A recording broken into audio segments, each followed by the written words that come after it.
সকলকে শুভেচ্ছা। আজকে কলেজ স্ট্রিটে এই আয়োজনে বাংলা কবিতা নিয়ে আমাকে কিছু বলার জন্যে পশ্চিমবাংলার বাংলা ভাষাভাষী কবিদের বা কবিতা প্রেমীদের সবাইকে আমার পক্ষ থেকে ভালোবাসা। 1975 সাল থেকে বাংলাদেশ এবং পশ্চিমবাংলায় আমার লেখা প্রকাশিত হয়ে আসছে। সেই সূত্র ধরে 46 বছর ধরে আমার এই লেখালেখি, এই বর্ণমালার, এই ধ্বনিগুঞ্জনমালার জগতে আবির্ভাব এবং সেই প্রবাহমান জায়গা থেকে বাংলা কবিতা নিয়ে আমার একটা ধারণা, আমার একটা ডিকশন, আমার একটা অধিবিদ্যা মনোজগতের মধ্যে লালিত করেছি। আমার এই ক্ষুদ্র লেখার মধ্যে সেই কথাটি তুলে আনতে চেষ্টা করেছি। আমি জানি এ নিয়ে বিতর্ক হবে এবং সেই বিতর্ক, সেই বাহাসটাই আমি চাই। বিশেষত আজকে পশ্চিমবাংলায় যেভাবে,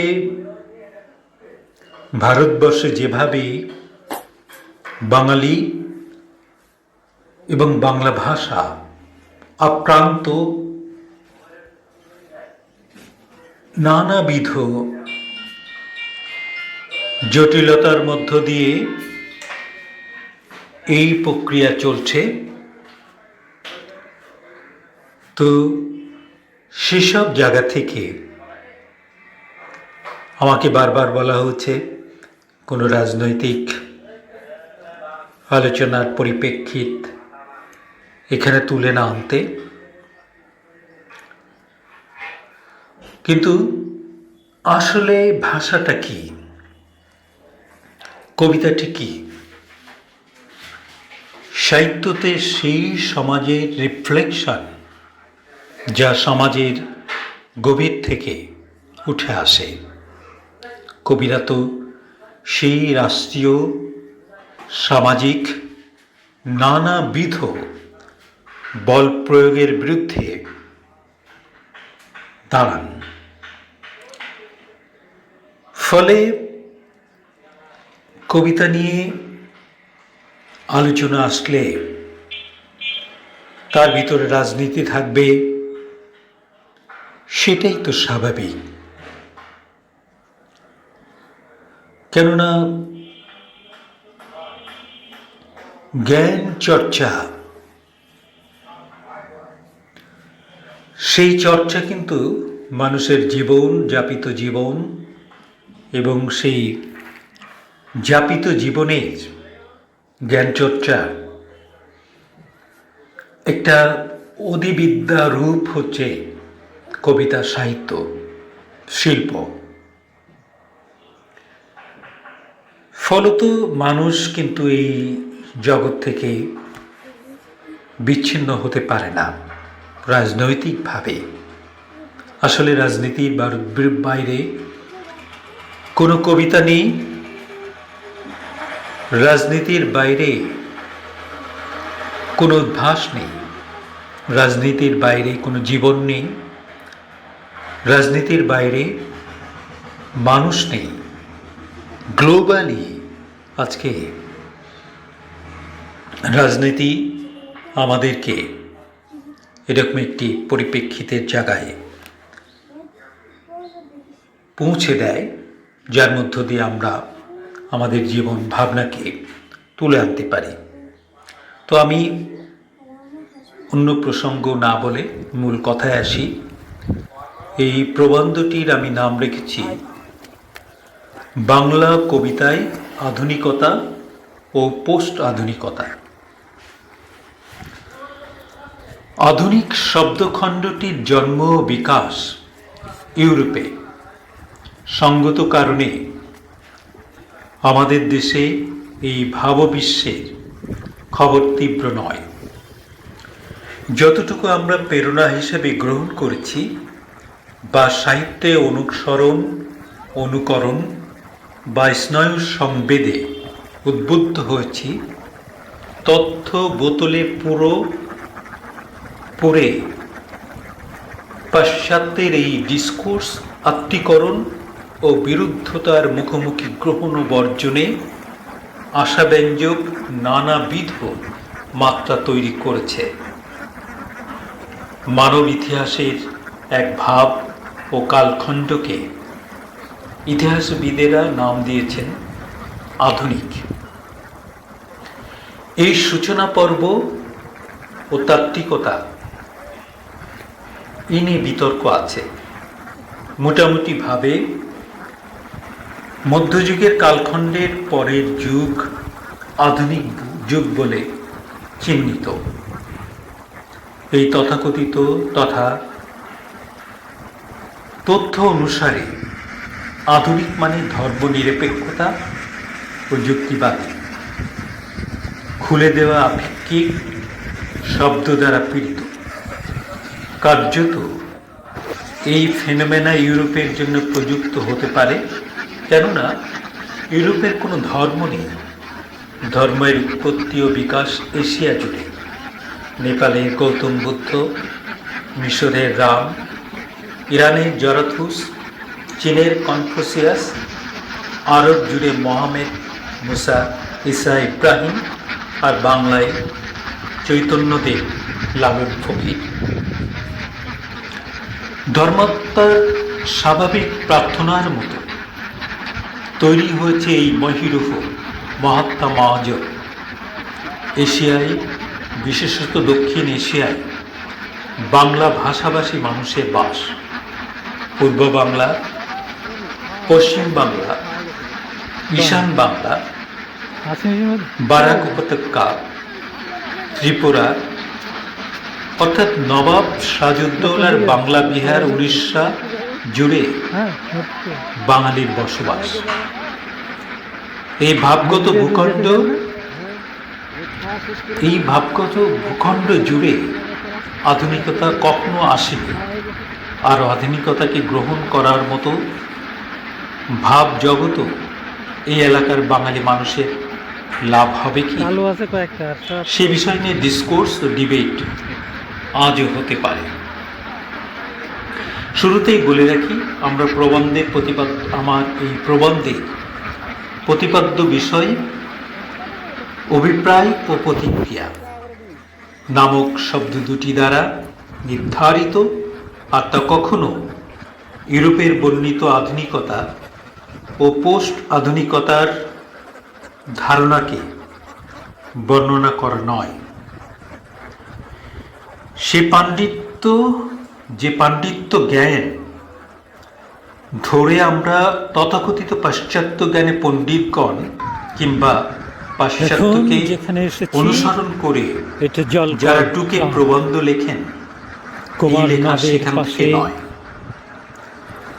এই গ্রামে বাংলার ভাবকে সাথে নিয়ে সুন্দর একটা চিন্তাকে চিন্তা করার জন্য এবং মূলত আমরা এই বিষয়ে নদীর জলের সাথে জ্যামিতি চর্চা, যা কোনো হাসির শব্দ শুনতে পাচ্ছেন, পাশ্চাত্য সাহিত্য দর্শনের আমরা দেখতে পাচ্ছি বাইরের বিরুদ্ধতা এই গ্রামটা আমার এক প্রবন্ধ।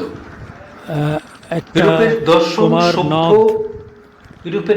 সেই নদ, ইউরোপের দর্শন বলছে সত্য সুন্দরকে ধারণ করে।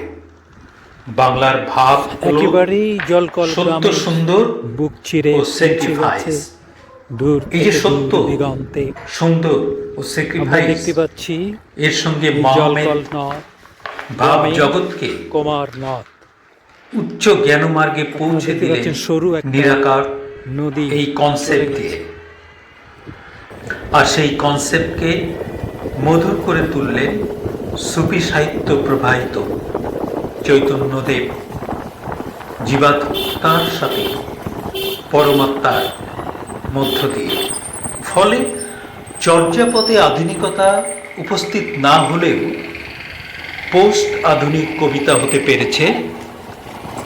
পোস্ট শব্দটিকে আমি ঠিক উত্তর আধুনিক এই অভিধা থেকে ডিকশন করতে চাইছি না, বরং আমরা জানি যে সাহিত্যের ক্ষেত্রে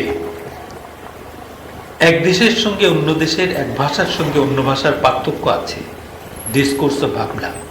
যদিও সাহিত্য আসলে সারা গ্লোবাল পৃথিবীর ভাষা, তারপরও এই পার্থক্য আছে। আরও বড় ব্যাপকভাবে বললে এই পার্থক্য হল ভাষার পার্থক্য নয়, শুধু এটি বোধকাণ্ডে, শুধু সংস্কৃতিগত নয়, অভিরুচির। তুলনা, বিশ্লেষণ, উৎক্রান্তি, ক্যাথারসিস যদি সমালোচনার ধর্ম হয়, তবে ধর্ম আশ্রিত মানুষেরও এবং তার সঙ্গে ধর্মহীন মানুষের পার্থক্য, তুলনামূলক আলোচনা কি সাহিত্যে বিবেচনাযোগ্য নয়? আধুনিকতা সাধারণত আমাদেরকে বলে যে ধর্ম একটা জঞ্জাল। ধর্মের নামে সাহিত্য জুড়লে ভাবের সীমাবদ্ধতা লেখাকে সংকীর্ণ করে। কিন্তু ধর্ম নিরপেক্ষতা একটি জবরজং শব্দ। ধর্ম নিরপেক্ষতা ধর্মমুক্ত নয়, বরং গোপন সুড়ঙ্গ পথে ধর্মের গন্ধ মাখা। আর নিরপেক্ষতার একটা পক্ষ, নিরপেক্ষতারও একটা পক্ষ আছে, তা হতে পারে ধর্মহীন অথবা ধর্ম সংশ্লিষ্টতা মুক্ত। ফলে তাত্ত্বিকভাবে অনেক থিওলজি চর্চা ও ধর্মচর্চাকে এক কাতারে ফেলেন। ধৃধাতু থেকে ধর্ম শব্দটি যুক্ত হয়েছে, যার অর্থ মঙ্গল।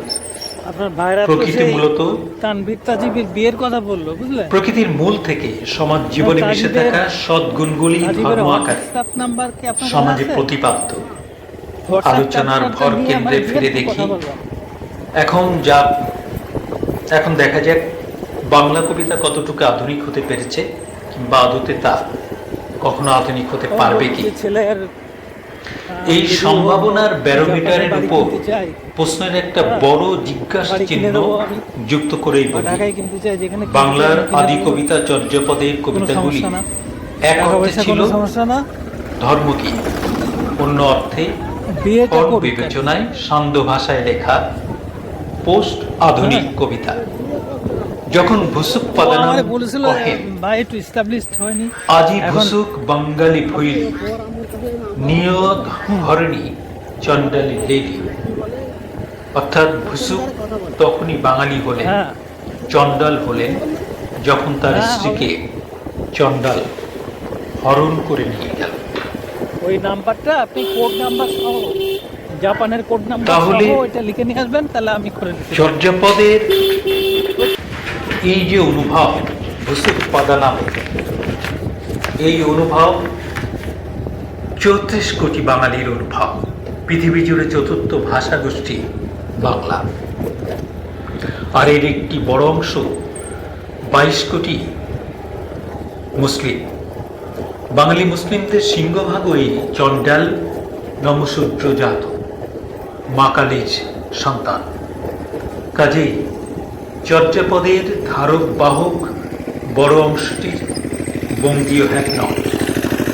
এই চণ্ডালরা সেন ব্রাহ্মণ দ্বারা নির্যাতিত বৌদ্ধ সিদ্ধাচার্য, পরবর্তীতে তার বেশিরভাগই কনভার্টেড মুসলিম।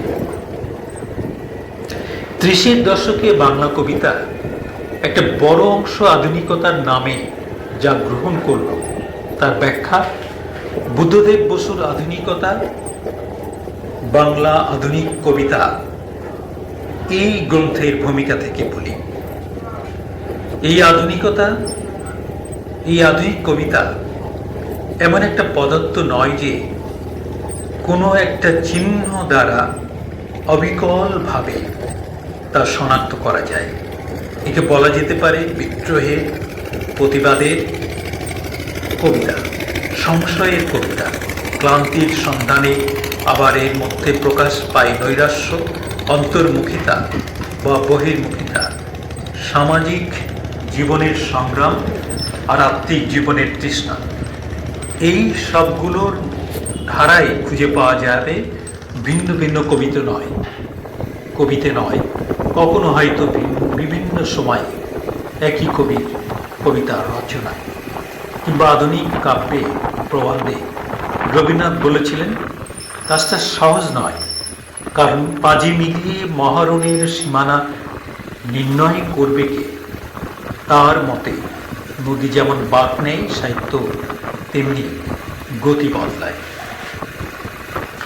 আধুনিকতার পুরোহিত বুদ্ধদেব বসুর কথায় অনেক বাকচাতুরী আছে, কারণ তার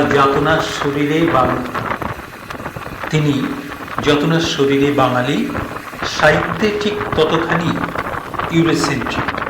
ফলে জবর জন কথার তৈরিতে যে উৎকাঙ্ক্ষী তৈরি করলেন তিনি, তা আধুনিক, ধর্মনিরপেক্ষ, আপেক্ষিক প্রভৃতি আমদানিকৃত ইউরোপীয় শব্দ চৈতন্যকে তুলে ধরে,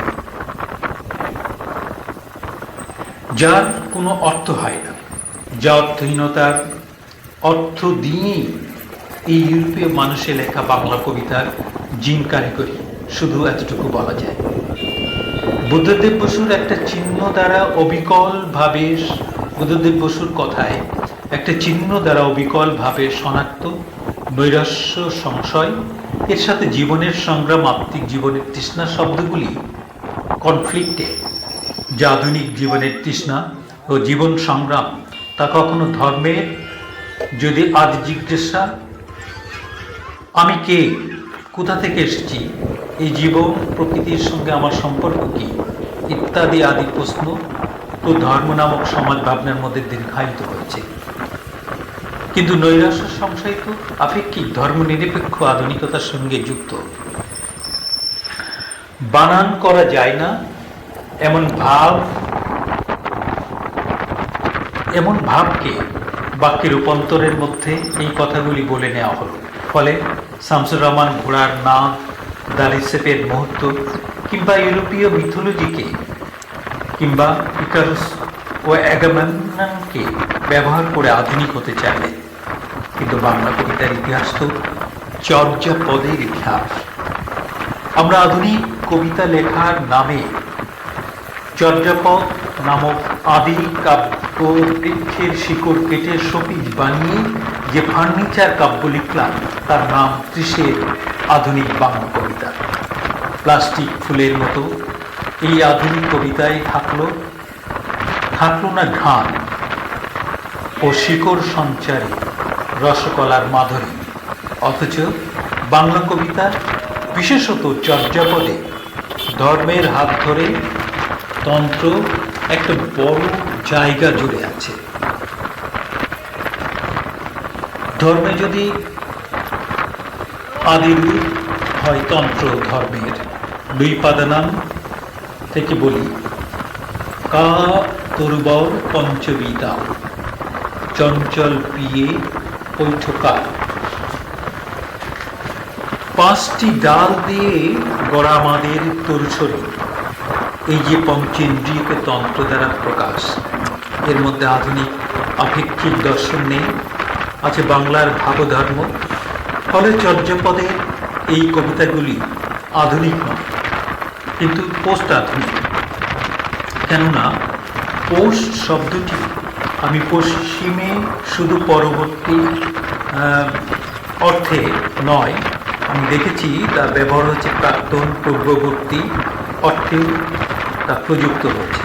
কিন্তু বাংলা কবিতায় পোস্ট আধুনিক কবিতা বলতে আমি পাল্টা আধুনিক, কাউন্টার আধুনিক এই কথাগুলো বলতে চাইছি। সেক্ষেত্রে বাংলা কবিতার মডার্ন নয়, প্রি মডার্ন, নন মডার্ন, কাউন্টার মডার্ন ইত্যাদি অভিধা ধারণ করতে পারে। ত্রিশের কবি জসিমউদ্দিন আধুনিকতার বদলে লোকাচারকে কবিতায় তুলে আনলেন। তার কবিতা ধর্মনিরপেক্ষ নয়, কেননা লোকধর্ম তার কবিতার মুখ্য উপজীব্য বিষয়। ফোক দ্বারা আবৃত এই লোকভাষা জীবন নিয়ে সংশয় নয়, নৈরাজ্য নয়, কিন্তু সেখানে কবিতা লোকাচারের গান হয়ে বেঁচে থাকে। সেক্ষেত্রে তিনি নন মডার্ন অর্থে পোস্ট আধুনিক কবি। কেননা ইউরোপের জীবন দর্শনে যেমন স্যাক্রিফাইস নেই, আধুনিক কবিতাও তেমনি ধর্মনিরপেক্ষ, স্যাক্রিফাইস মুক্ত, ক্রিয়াভিত্তিক নয়, প্রতীকী। If you ask a poet, what good is it? I mean, what earthly good is it? You may get an answer like Marian Moore, I too dislike it, or W.S. Eden, poetry makes nothing happen. The modern poet is not likely to make gratuitous claims for his cat, and we shall try not to Victorian, honest and thorough-mind attitude. Poetry is essentially a game with artificial rules, and it's taken to writer and reader to play it. If the reader is reluctant, the game will not work. Philosophical games have their practical aspect. They help some make sound bodies to go with the sound mind of such admired by philosophers of education. A language game like poetry also has uses, but there be product rather than its proper ends. Poetry exercises a valuable thought, perhaps unsound side of mind, imagination. Nancy R. Comley, Introduction, The Elements of Poetry.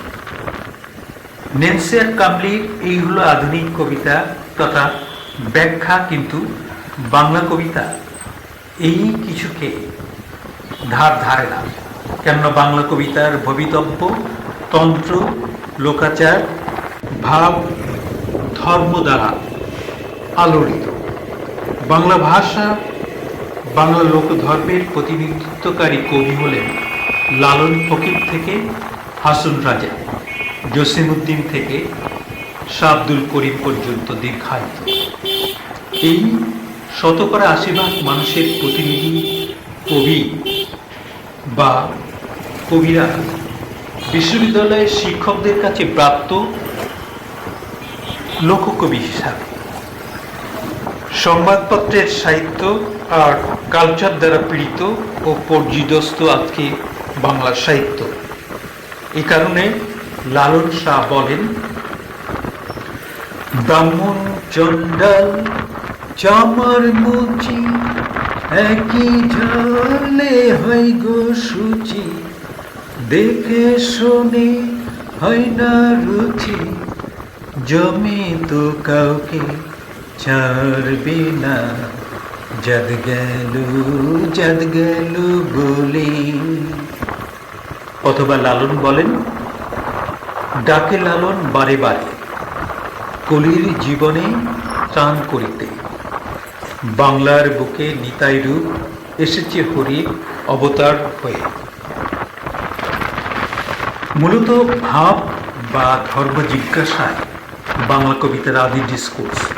ফলত ভাবধর্ম কেন্দ্রিকতায় যে প্রপঞ্চ, তা প্রভাবিত হয়ে বাংলা কবিতা কত দূরে যাবে তত গভীরে তার শিকড় শব্দ ধর্ম নামক মূলাধার অর্থাৎ মূল রসধর্ম হয়ে ছড়িয়ে যায়। 52-তে বাংলা ভাষার এই ভাবধর্মকে রক্ষা করার জন্য আন্দোলন হয়েছে। 71-এ সংগ্রাম, যে স্বাধীনতার নামে ভাবধর্ম রক্ষা, সম্ভ্রম রক্ষা করতে, তা কখনো ধর্মের বিরুদ্ধে নয়, বরং বাংলার কৌমর্য রক্ষার সংগ্রাম হিসাবে বিবেচিত। আর যে নন মডার্ন আকুতি চর্যাপদে ছিল, তা বর্তমান বাংলা কবিতার উত্তরাধিকার হিসেবে বিবেচিত। আমি কয়েকজন কবির কিছু পংক্তি এখানে পাঠ করছি। নিসর্গের নুন, শহীদ কাদরী। আমিও সশব্দে নিসর্গের কড়া নেড়ে দেখেছিলাম পুকুর পাড়ের ঝোপে চুপি চুপি ডাকাত পড়ার ভয়ে স্পন্দমান নিঃশেষিত জল, কুলুপ লাগানো তার নরবরে নষ্ট জানলায়। প্রিয়তমা, উৎপল কুমার বসু। প্রিয়তমা, দেখেছি তোমার কালো স্তন, দেখেছি এবার ধর্মপ্রচারকগণ সেটে দিচ্ছে ইস্তেহার, দেখেছি তোমার কালো স্তন ভরে যায় ধর্মীয় স্মৃতিলিখন অক্ষরে। শামসুল হক, গ্রুপ থেরাপি। খুনিও কবিতা লেখে, বলেছিল অন্য এক খুনি, শুনেছিল অন্য এক খুনি, যে প্রতি রাতেই তার কবরের শূন্য থেকে উঠে এসে খুন করে কিশোর কবিকে। আল মাহমুদ। আমাদের ধর্ম হোক ফসলের সুষম বন্টন, পরম স্বস্তির মন্ত্রে গেয়ে ওঠো শ্রেণীর উচ্ছেদ, এখন প্রেমের কাব্য সাহসিনী কর উচ্চারণ, যেন না ঢুকতে পারে লোকধর্মে আর ভেদাভেদ। বিনয় মজুমদার। একটি উজ্জ্বল মাছ উড়ে দৃশ্যত সুনীল কিছু প্রকৃত প্রস্তাবে স্বচ্ছ জলে পুনরায় ডুবে গেল। এই স্ফীত দৃশ্য দেখে নিয়ে বেদনায় গাঢ় রসে আপক্ক রক্তিম হল ফল। পাবলো শাহী। নারীদের মাথাগুলি আজ লেবু বাগানের মতো, সেখানে ক্রমাগত স্তব্ধতা, সেখানে ভোর স্কুল ব্যাগ চিনতে পারছে না। যতবার তোমার হাত থেকে চাঁদ খসে পড়ে নেংটো হয়ে পড়ে থাকে সারা রাত। তারপর দুঃখগুলি আমাদের ভোরগুলি নাভিতে ফুদাও, আমাদের ভোরগুলো দায়িত্ব কে নেবে? আজও বুকের ভেতরে অবিরাম ধরপাকড়। কিন্তু ইউরোপ যাকে আধুনিক কবি কইছেন, তার কবিতায় কোনো আধুনিকতা নেই, বরং আধুনিকতার নামে বুর্জোয়া সেই সোসাইটির পীড়ন দ্বারা তিনি এত দগ্ধ হয়েছিলেন যে তার ফলস্বরূপ ব্যক্তি জীবনে কবিতায় তিনি হয়ে উঠেছিলেন কাউন্টার আধুনিক। তিনি হলেন কবিতার শহীদ শার্ল বোদলের। বুড়ি বেশ্যার শুকনো শহীদ স্তনে দিনলম্পট চুম্বন করে দীর্ণ, আমরাও চাপি গোপন সুখে জীর্ণ, বাসি ফলে আরো কঠিন নিষ্পেষণে। উদ্ধৃত। 30-এর বাংলা কবিতা আধুনিকতাকে নিয়েছে অনুকরণে, কিন্তু 30-এর বাংলাদেশের কবিদের পরে সময়ের কবি জসিমউদ্দিন এই দায়ভার থেকে মুক্ত থাকলেন। অবশ্য 40 থেকে বাংলা কবিতা মূল ধর্মের কাছে ফিরে আসতে শুরু করেছে, কাজেই বর্জিত হতে থাকে আধুনিকতার ফেনোমেনা। এখন বাংলা কবিতা বাংলার সমাজের মতো বুর্জোয়া এথিক্স ও মডার্নিজমকে গ্রহণ করতে অক্ষম। সমাজ যেমন পৌঁছাতে পারেনি বুর্জোয়া অনুধানে, কবিতাও তেমনি পৌঁছাতে পারেনি মডার্নিজমের গোলকধাঁধায়। জীবন ও সমাজ জীবনে এই তত্ত্ব বদহজম হয়ে আজ মেকি বুর্জোয়া ও নন মডার্ন কাউন্টার মডার্ন হয়ে বাংলা কবিতা হয়ে উঠছে, পোস্ট আধুনিক কবিতার সহোদর হয়ে উঠছে বাংলা কবিতা। তাহলে বাংলা কবিতা কি প্রতিস্পর্ধী শক্তি দ্বারা জারিত হবে না? হবে। কখনো শিকড় থেকে শব্দ উদ্ধারণ করে শব্দকে ভাষার মধ্যে তুলে এনে যেমন পাশ্চাত্যকে গ্রহণ করবে, তেমনি তার মূল ভাব ধর্ম হলো ভর, চর্যাপদ থেকে তার আকতি প্রকাশ, তা বাংলা কবিতাকে নতুনভাবে নতুন করে তুলবে।